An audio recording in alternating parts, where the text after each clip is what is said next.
तो हेलो दोस्तों। Last video में हमने बात करी थी कि 3GS क्या होता है, उसको क्यों यूज़ किया जाता है, कहाँ पर यूज़ किया जाता है, किस तरह की एप्लीकेशन हम बना सकते हैं। तो आज थोड़ा सा हम डिस्कस कर लेते हैं कि बेसिकली 3GS का प्रोजेक्ट बनाना कैसे है।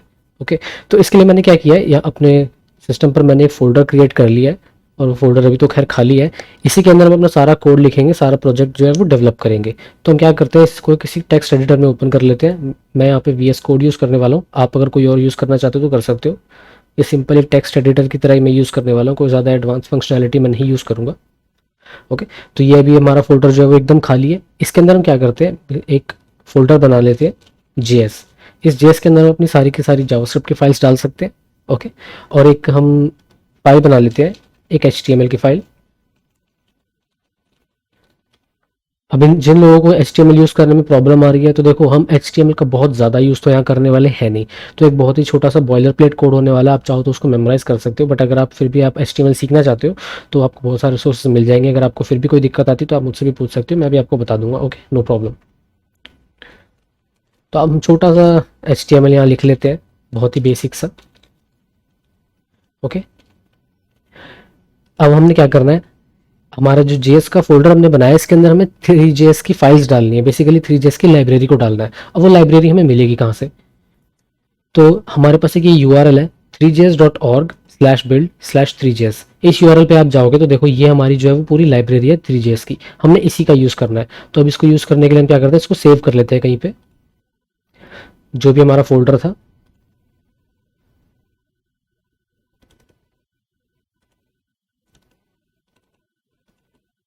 तो इस फोल्डर के अंदर हम इस 3GS को सेव कर लेते हैं। ओके, तो ये हमारा यहाँ पे सेव हो गया है। अब हमें क्या करना है, इस 3GS की जो लाइब्रेरी को हमने इंक्लूड किया है इसको यहाँ पर हम इंटीग्रेट कर लेते हैं। उसके लिए हम क्या करेंगे, एक स्क्रिप्ट टैग ऐड कर लेते हैं। स्क्रिप्ट टैग के अंदर हमें रिलेटिव URL देना है, ये हमने दे दिया। अब हम क्या काम करते हैं, स्क्रिप्ट एक फाइल हम और यहाँ पे क्रिएट कर लेते हैं, इसके अंदर हम अपनी खुद की कोड लिखेंगे। तो इस फाइल के अंदर हम अपना खुद का कस्टम कोड लिखने वाले हैं। बेसिकली जितना भी हमने 3GS के साथ काम करना है वो सारा हम यहाँ पर डिफाइन करेंगे। तो इसको भी हम लोग इंक्लूड कर लेते हैं।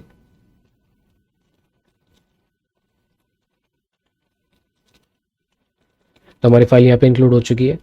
अब इस फाइल को हम यूज़ कर सकते हैं 3GS के लिए। एक बार हम एक काम करते हैं, इस पेज को लोड करके देख लेते हैं कि ये लोड हो पा रहा है, हमारा 3GS सही से चल पा रहा है या नहीं चल पा रहा। उसके लिए हम क्या करेंगे, VS कोड की एक एक्सटेंशन मैंने इंस्टॉल की है,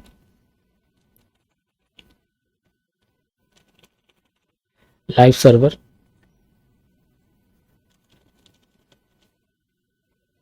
एक ये एक्सटेंशन है हमारे पास, मैंने इस एक्सटेंशन को इंस्टॉल किया है। इस एक्सटेंशन को इंस्टॉल करने के बाद क्या होगा, बेसिकली आप जैसे अपना HTML का पेज ओपन करते हो ना, तो आपको यहाँ पे एक नीचे गो लाइव का बटन मिल जाता है। ठीक है, तो इस पर जैसे ही मैं क्लिक करूंगा वेब ब्राउज़र ओपन होगा और ये फाइल मेरी यहाँ पे ओपन हो जाएगी। अभी तो सब कुछ नॉर्मल है, वाइट स्क्रीन है, ब्लैंक स्क्रीन है, कुछ ज़्यादा खास हमें दिख नहीं रहा। एक बार कंसोल हम ओपन कर लेते हैं, कोई एरर तो नहीं है हमारे पास। ओके, बेसिकली कोई एरर है नहीं, ये सेव आइकन का एरर आप इग्नोर कर सकते हो, फिलहाल ये हमारे लिए यूजलेस है। अदरवाइज स्क्रिप्ट्स जो है हमारी वो लोड हो चुकी है। ओके, मैं रिफ्रेश कर रहा हूँ बार बार, तो हमारी स्क्रिप्ट्स जो है वो सही से लोड हो रही है। अब हमें आगे 3GS का काम करना है। तो देखो, आप कोई भी 3D एनवायरनमेंट, 3D किसी भी 3D टूल के साथ काम कर रहे हो, उसमें कुछ चीज़ें बहुत ज़्यादा बेसिक होती हैं। फॉर एग्जाम्पल, आपके पास एक कैमरा तो होगा ही होगा। ओके, मैं आपको इसको एक समझाने की कोशिश करता हूँ। आपके पास देखो, एक तो होगा सीन, ये बेसिकली आपकी एक विंडो मान के चलो। ठीक है, ये आपका वर्ल्ड भी कह सकते हो आप इसको। इसके अंदर आप कुछ ऑब्जेक्ट रख सकते हो, बेसिकली कुछ बॉल्स मैंने रख दी, कुछ एक बॉल मैंने यहाँ पे रख दी, एक बॉल मैंने यहाँ पे रख दी। एक कार मेरी यहाँ पे पड़ी हुई है सीन में, बहुत ही सुंदर कार है देखो। ओके, so, ये एक कार हो गई। अब ये हमारा एक सीन है, बेसिकली हमारा वर्ल्ड आप कह सकते हो या सीन कह सकते हो। ठीक है, ये हो गया। अब इसको आप देख कहाँ कहाँ से सकते हो। फॉर एग्जाम्पल, अगर मेरा कैमरा यहाँ पे पड़ा है, ठीक है, तो ये पूरा सीन कुछ अलग तरीके से दिखाई देगा। ओके, अगर मेरा कैमरा यहाँ पे पड़ा हुआ है, अगर मैं यहाँ पे खड़ा हूँ, बेसिक चाहे कैमरे का अगर अगर आपको टर्मिनोलॉजी समझ नहीं आ रही तो आप ये समझ सकते हो कि आप खुद यहाँ पे खड़े हो। Okay, this is you. तो ये जगह आपको कुछ अलग दिखाई देगी। ठीक है। अगर आप यहाँ पे खड़े हो इस पॉइंट से, तो ये जगह आपको कुछ अलग दिखाई देने वाली है। तो आप कहाँ खड़े हो उससे आपका जो सीन होता है वो बदल जाएगा, मतलब आपको कुछ अलग चीज़ें दिखाई देंगी। ऑलराइट, तो कुछ इसी तरह के कंसेप्ट हमारे 3D प्रोग्रामिंग के अंदर भी आते हैं। तो अब उसके लिए हमने क्या करना है, सबसे पहले हमें ये कैमरा बनाना पड़ेगा। ओके, हमें ये सीन भी क्रिएट करना पड़ेगा, तभी तो हम उसमें कुछ डाल पाएंगे अगर हमारे पास ये सीन होगा। तो हमने यही सब चीज़ें करनी है। अब वो देखते हैं वो कैसे होगा। बहुत ही बेसिक बता रहा हूँ, ठीक है, ज़्यादा डिटेल में अभी मत जाना, बहुत कंफ्यूज भी मत होना। ये बेसिक ऐसी चीज़ है जो आपको हर 3GS के प्रोग्राम में करनी ही करनी है। आपको सीन चाहिए ही चाहिए होगा, आपको कैमरा चाहिए ही चाहिए होगा, ठीक है। अगर सीन नहीं होगा तो आप उसमें ऑब्जेक्ट नहीं डाल सकते, और अगर कैमरा नहीं होगा तो आप उस जो भी आपने सीन बनाया, जो भी उसमें ऑब्जेक्ट्स डाले हैं, आप उसको देख नहीं सकते। ऑलराइट, तो हम यहाँ पे बेसिक जावास्क्रिप्ट का यूज़ करने वाले हैं फिलहाल। मैं एक सीन का ऑब्जेक्ट बना लेता हूँ। अब ये ऑब्जेक्ट कैसे बनेगा, देखो आपने जो भी 3GS की फंक्शनैलिटी यूज़ करनी है वो आपको मिल जाएगी 3 नाम के इस ग्लोबल वेरिएबल में। ओके, इस पे मैं जाऊँगा, इसके अंदर अब आपको सीन मिलेगा। ये सीन ध्यान देना, कैपिटल एस यूज़ किया है मैंने, स्मॉल एस यूज़ नहीं किया है। अगर आप स्मॉल यूज़ करोगे तो आपको एरर आ सकता है, ठीक है। तो स्मॉल यूज़ मत करना, कैपिटल ही करना। उसके बाद आपको चाहिए कैमरा। कैमरा कैसे बनेगा, कैमरा भी बिल्कुल ऐसे ही बनेगा जैसे हमने सीन बनाया। अब देखो हमारे पास ना 3GS के अंदर बहुत बहुत सारी तरह के कैमराज हैं, एक, ठीक है। तो आज हम जिसकी बात करने वाले हैं वो बहुत ही बेसिक सा कैमरा है, ठीक। हम 3GS में बहुत सारे ऑप्शन देता है, बट हमने बहुत ही बेसिक वाला आज यूज़ करना है। तो वो है हमारे पास पर्सपेक्टिव व्यू। अलग अलग कैमरास के क्या यूज़ होते हैं वो भी हम डिस्कस करेंगे। अभी फ़िलहाल आज हम एनवायरनमेंट सेटअप के बारे में बात कर रहे हैं, तो मैं बहुत ज़्यादा डिटेल में नहीं जाने वाला। ओके,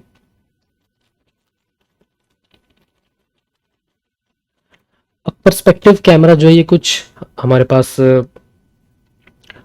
पैरामीटर्स लेगा।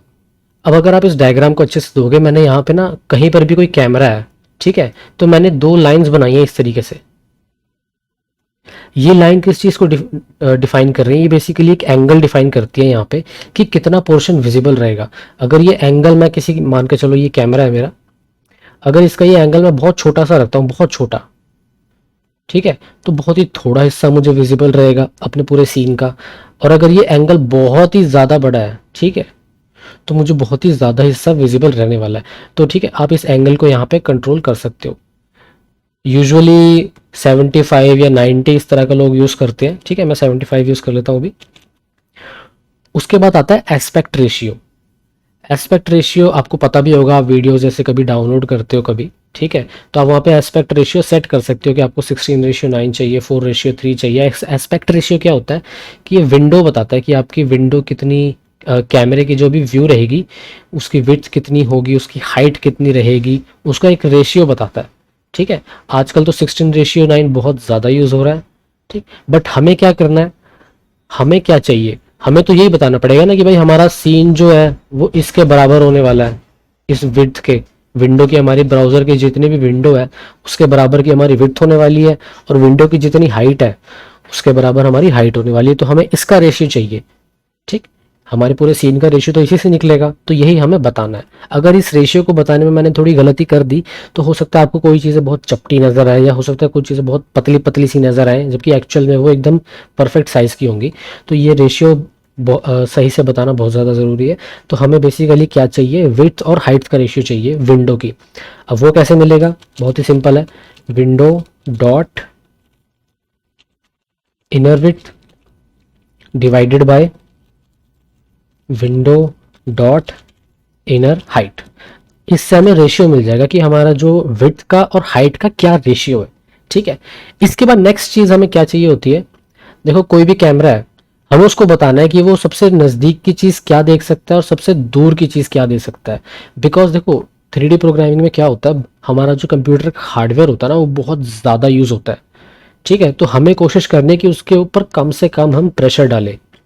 ओके, अब मान के चलो अब हमारा कैमरा जो है हर एक ऑब्जेक्ट को प्रोसेस कर रहा है जो भी इस वाली डिस्टेंस के बीच में आ रही है। मैं डायग्राम थोड़ा सा क्लियर कर लेता हूँ। मान के चलो यहाँ पे हमारी आई है, मान के चलो, ठीक है, ये आई जैसा आप इसको मान लेना।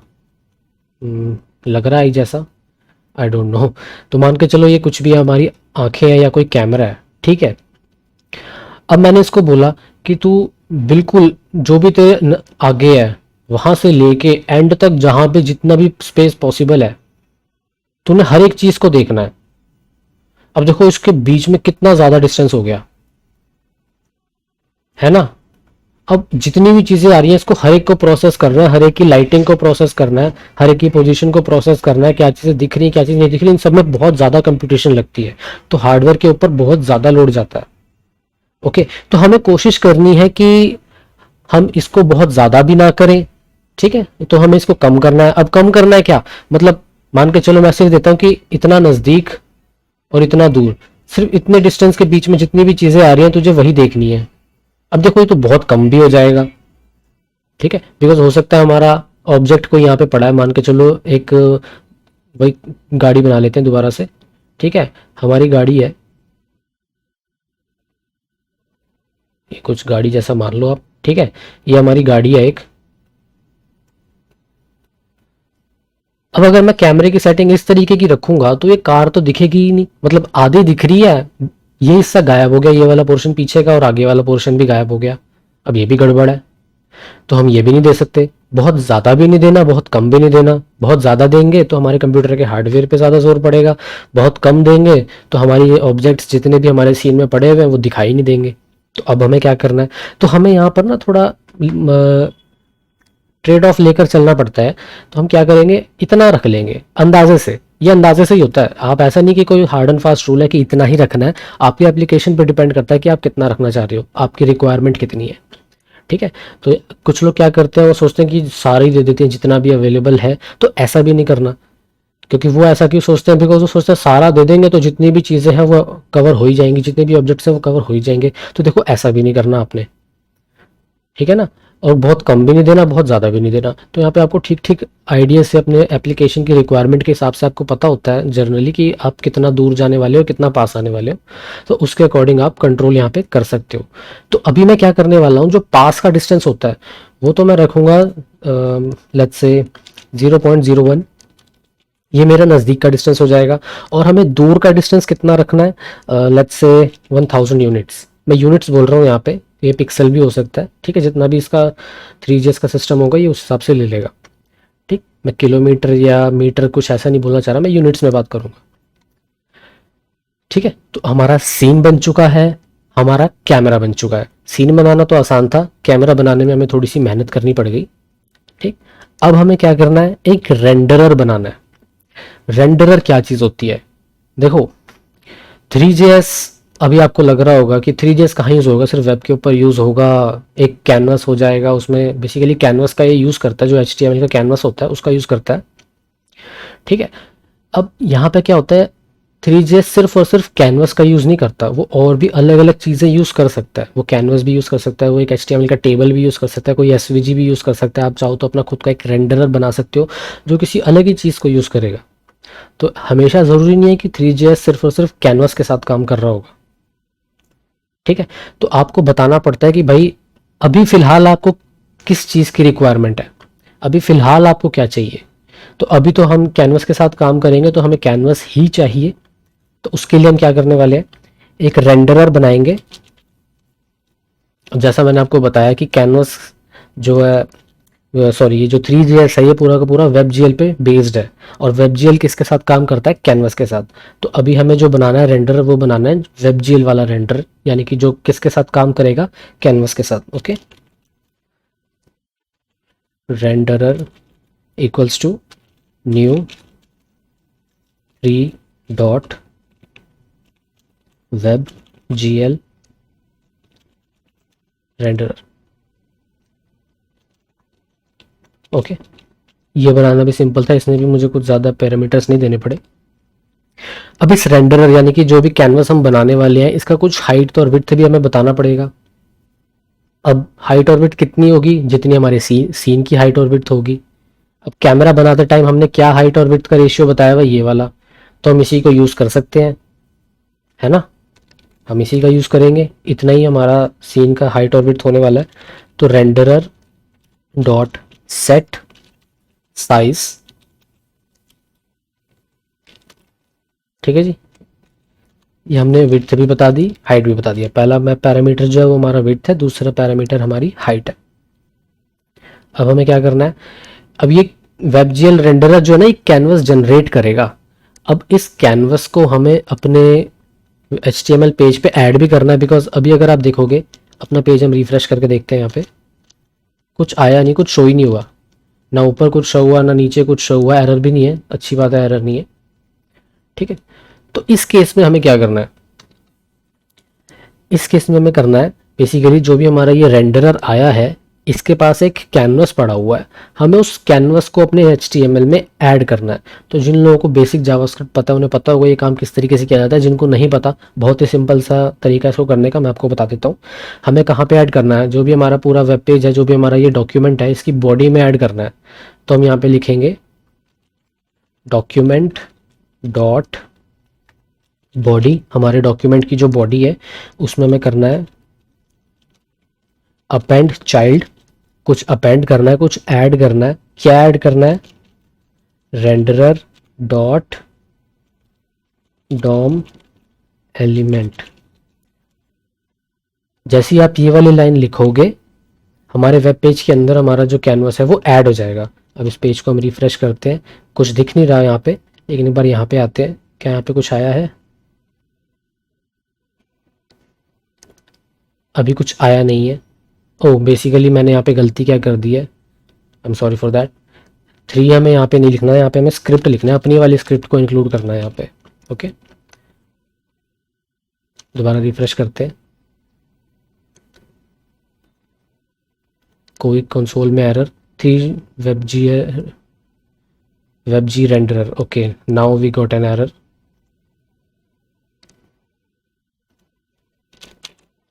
WebGL renderer, okay. अब सारे एरर्स रिमूव हो चुके हैं। यहाँ पे आप देखोगे कैनवस का एलिमेंट भी आ चुका है। तो अगर इतना आपसे हो गया है तो बेसिक मतलब इसका ये है कि आपने रेंडरर अपना क्रिएट कर लिया है। ओके, नेक्स्ट हम लोग क्या कर सकते हैं, यहाँ पे कुछ मटेरियल्स, कुछ ऑब्जेक्ट्स ऐड कर सकते हैं अपने इस पूरे प्रोग्राम के अंदर, तो वो भी हम कर लेते हैं। ऑब्जेक्ट क्या ऐड किया जा सकता है, लेट्स से हमें एक बॉक्स बनाना है। ठीक है, एक क्यूब टाइप का कुछ हमें बॉक्स बनाना है। उसके लिए हम क्या करेंगे, const geometry equals to new 3 dot box geometry. अब इसके कुछ पैरामीटर्स होते हैं, बेसिकली हाइट, विड्थ, डेप्थ, इसके लिए होता है कितनी हाइट होगी, कितनी डेप्थ होगी, उनके लिए वो हम यहाँ पे 111 सेट कर देते हैं अभी के लिए। बाद में अगर ज़रूरत पड़ेगी तो ये छोटा बड़ा हम कर लेंगे। ये तो अभी हमने एक ज्योमेट्री बताई है कि उसकी इस तरह की शेप होगी, एक बेसिक हमने शेप बताई है, लेकिन उसका कलर वगैरह तो नहीं बताया ना हमने, वो दिखेगा कैसा, उसका कलर कैसा होगा, तो उसके लिए भी हमें बताना पड़ेगा यहाँ पे। ऐसा नहीं है कि वो ऑटोमेटिकली कुछ ले ले, वो हमें बताना पड़ता है। ठीक है, कुछ ज्योमेट्रीज में ऑटोमेटिक भी वो ले लेता है, बट यहाँ हमें बता देते हैं इसको।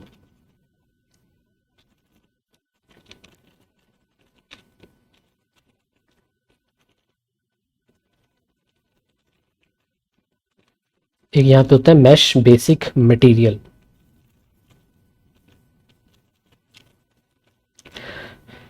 यहाँ पे हम कुछ प्रॉपर्टीज़ बता सकते हैं मटेरियल की प्रॉपर्टीज़, कि जिस भी चीज़ से वो बॉक्स बना होगा उसका मटेरियल कैसा होगा। तो सबसे पहले हम बता सकते हैं उसका कलर, उस मटेरियल का कलर कैसा होगा। तो लेट्स से हम रेड बताते हैं इसको कि वो रेड कलर का होगा। ठीक है जी, अब हमने शेप बता दी। ठीक है, उसकी शेप क्या होगी, उसके मटेरियल का कलर क्या होगा, वो भी हमने बता दिया। अब हम यहाँ पे एक ऑब्जेक्ट बना सकते हैं मैश का। ठीक है, बेसिकली मैश का काम यहाँ पे बेसिकली यही हो रहा है कि इन दोनों चीज़ों को कनेक्ट करके हम एक सिंगल ऑब्जेक्ट बना रहे हैं यहाँ पे। ठीक है, सिंगल ऑब्जेक्ट बना रहे हैं, वो कैसे बनेगा, 3 डॉट मैश। इस मैश को क्या क्या चाहिए, एक तो चाहिए इसको शेप जो कि हमारी जियोमेट्री है, और इसको चाहिए एक मटेरियल कि वो शेप दिखती कैसी है। ये दो चीज़ें हो गई, ठीक है जी। अब मैं यहाँ पे आता हूँ, पेज रिफ़्रेश करने की वैसे मुझे ज़रूरत नहीं है, जो ये लाइव सर्वर मैंने बनाया था ये अपने आप पेज को रिफ़्रेश कर देता है। और मैं एक काम करता हूँ, इसको साइड बाय साइड ओपन कर लेता हूँ ताकि आपको दिखता रहे कि हम क्या क्या चेंजेस कर रहे हैं, वो लाइव आपको दिखते रहेंगे। ओके, कंसोल विंडो पे हम चले जाते हैं। यहाँ पे देखो एरर आया है कि यहाँ पे न्यू आना था, बिल्कुल सही कहा इसने, यहाँ पे हम न्यू लगा देते हैं। ठीक है, अब कोई एरर नहीं है, सब सही है। अभी देखोगे आपको क्यूब दिखाई नहीं दे रहा। अब वो दिखाई कैसे देगा? बेसिकली यार देखो, हमने बना तो लिया ऑब्जेक्ट ये, लेकिन मैंने आपको क्या बोला था, जो भी चीज़ हम बनाते हैं, कोई भी ऑब्जेक्ट हम बनाते हैं उसको सीन में ऐड करते हैं। हमने सीन में तो ऐड ही नहीं किया है ना। तो अब इस क्यूब को जो हमने बनाया है इसको हम सीन में ऐड करेंगे। उसके लिए भी सिंटैक्स बहुत सिंपल सा है, सीन डॉट ऐड। क्या ऐड करना है भाई? हमारा ये क्यूब वाला ऑब्जेक्ट ऐड करना है, ऐड हो गया। अब आप कहोगे अभी भी कुछ दिखाई नहीं दे रहा। दिखाई क्यों नहीं दे रहा? क्योंकि अभी हमने क्या किया है, देखो सीन हमारा बन चुका है, सीन में कुछ ऐड भी हो चुका है, कैमरा हमारा पड़ा हुआ है, लेकिन हमने छोड़ क्या चीज़ दी, क्या चीज़ छूट गई हमसे? सोचो क्या चीज़ छूट गई। अभी हमारे कैमरे की पोजीशन देना बाकी है ना, कैमरे की पोजीशन तो हमने दी नहीं, तो अब हम कैमरे की पोजीशन भी दे देते हैं। कैमरे की पोजीशन हम सेट कर सकते हैं, जहां हमने कैमरा बनाया उसके बाद ही सेट कर लेते हैं ना। कैमरा डॉट सेट या फिर पोजीशन डॉट जेड। अब मैंने क्या बोला कि नज़दीक से नज़दीक तो इसको 0.1 यूनिट दिखाई देगा और दूर से दूर 1000 दिखाई देगा। तो z मुझे इसके बीच में रखना है। z बेसिकली क्या होता है, कैमरे से दूरी होती है, ठीक है। तो उसके लिए हम रख देते हैं, लेट्स से 5 रख देते हैं, ठीक है जी। मैंने कैमरे की स्पेलिंग गलत कर दिए, तो ये 5 हो गया। अभी भी नहीं दिखाई दे रहा। अच्छा, तो देखो क्या हो रहा है, अभी तक यहाँ पे क्या हुआ, हमने चीज़ें सेटअप करी हैं, ठीक है। अभी हमने ये नहीं बोला कि अब शो कर, हमने ये नहीं बोला है, हमने अभी तक सिर्फ और सिर्फ चीज़ें सेटअप करी हैं। तो अब हमें बताना पड़ेगा कि भाई शो कर, अब हमारा सेटअप जो है वो डन हो चुका है, now you can show the content. तो अब हमने क्या करना है, जितना भी हमारा ये क्रिएट हो चुका है अभी तक, हम एक बार समराइज़ कर लेते हैं। सबसे पहले हमने सीन क्रिएट किया, उसके बाद हमने कैमरा क्रिएट किया, ठीक है। कैमरे को हमने एक पोजीशन दे दी है, एक्स वाई जेड तीनों होते हैं, अभी हमने सिर्फ जेड वाली पोजीशन दी है। उसके बाद हमने क्या किया है, रेंडरर हमने क्रिएट किया है, ठीक है। रेंडरर का हमने साइज रखा है और उसको अपने डॉम में ऐड कर दिया है, ऑलराइट।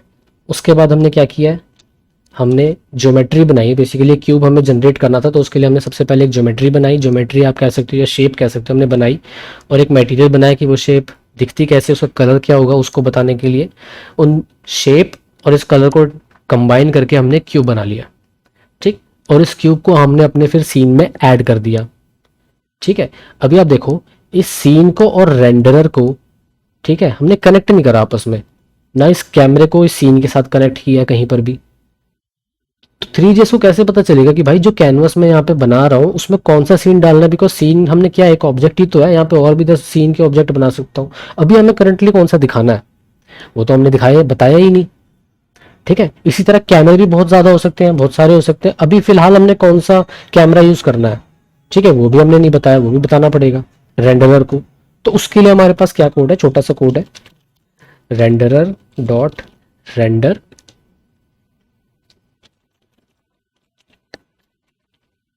Scene comma camera. जैसे ही आपने ये बता दिया, ये देखो हो गया, सही हो गया ना।